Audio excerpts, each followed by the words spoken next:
106.7 WIZN, John Mellencamp there with Jack and Diane. Heard AC/DC. Before that, I'm Joe Vega taking you through your Wednesday rock and ride home. I was talking earlier about this lawsuit Guns N' Roses has against a Colorado brewery, and I called my friend Ben Berry from Martin Harding and Mazzotti. You can call them at 1-800-LAW-1010 or go online to 1-800-LAW-1010.com. Ben, how you doing? Doing well, Joey. How are you? I'm doing well. Thanks for coming on. So I wanted to talk to you about this Guns N' Roses lawsuit.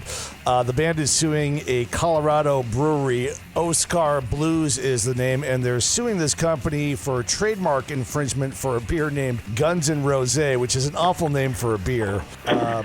You're thinking wine more there, but they're suing them for trademark infringement. I guess my question is, can the beer really be that bad? Well, yeah, it could be. I mean, I think Guns N' Roses, the band, probably has a pretty good suit against this particular company because essentially this brewery has infringed on the Guns N' Roses trademark. Right. I was going to say it's going to be pretty hard for them to say that it's not at all influenced by Guns N' Roses, right? That's correct. And from what I could gather, the claim was filed in California, and that claim is available. But it looks like the brewery sort of went on this large marketing campaign which merchandised a lot of things with the Guns N' Rosé name on it that were sort of in the similar fashion as you would find some of the Guns N' Roses T-shirts as if you went on tour. So I think that there is a really high likelihood that Guns N' Roses will be able to at least obtain damages if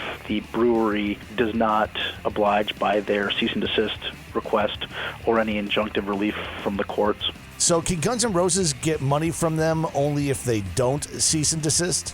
Well, Guns N' Roses isn't going to say to the brewery, give us some percentage of your beer sale.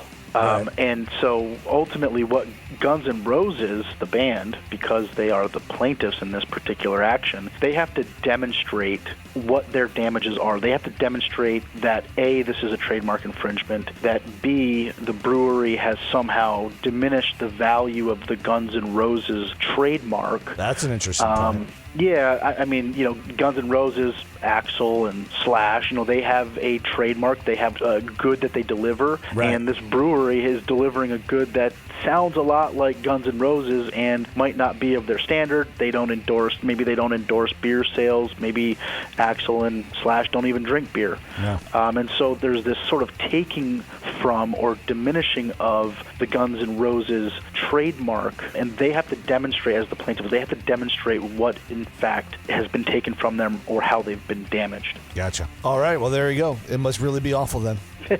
Well, it's going to be off the market, at least according to the brewery. In 2020, they're going to stop selling the beer, but it's kind of no man's land between now and then. Right. The court may tell them to stop selling it. So if it's on the rack at your local beer shop, maybe grab some for nostalgia. There you go. Thanks a lot, Ben. Thank you, Joey. Talk to you soon. Ben Berry from Martin Harding and Mazzotti. Again, you can call them at 1-800-LAW-1010 or go online to 1-800-LAW-1010.com. Mel Allen takes over from here. He's got music from Motley Crue and Aerosmith next.